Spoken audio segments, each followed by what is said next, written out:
తీన్మార్ మల్లన్నపై ఈరోజు జరిగినటువంటి దాడిని తీవ్రంగా ఖండిస్తున్నాం. బీసీలు ఏకమై ముందుకెళ్తున్న తరుణంలో ఇలాంటి సంఘటనలు చోటు చేసుకోవడం బాధాకరం. వాస్తవానికి కల్వకుంట్ల కవిత గారికి ఈ బీసీ దానికి సంబంధమే లేదు.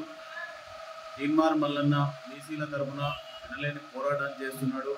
సొంత పార్టీలో ఉండి కూడా ఎదిరించి బీసీల కోసం పోరాడుతున్న అటువంటి బలమైన నాయకుడిని నేరుగా ఎదుర్కోలేక ఇటువంటి దాడులకు పాల్పడడం హేయమైన చర్య.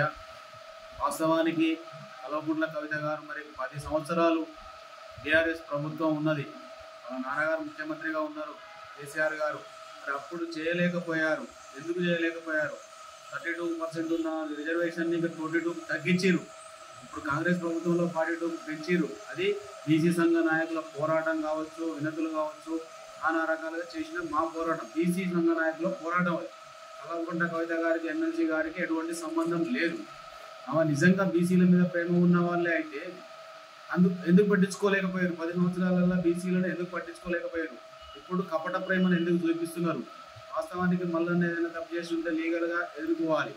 రాజ్యాంగాన్ని ప్రతి ఒక్కరు గౌరవించాలి, చట్టాలను గౌరవించాలి.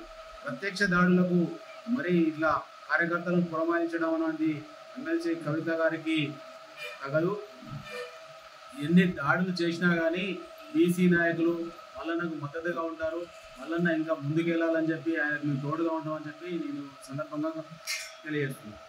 యూలూస్ కార్యాలయంపై మరి ఎమ్మెల్సీ తీన్మార్ మల్లన్న గారిపై ప్రత్యక్ష దాడి చేసినటువంటి ఈ దుండగులను వెంబడే అదుపులోకి తీసుకొని కఠినంగా శిక్షించి చట్టపరమైన చర్యలు తీసుకోవాలని చెప్పి సందర్భంగా నేను పోలీసు వారిని డిమాండ్ చేస్తున్నాను.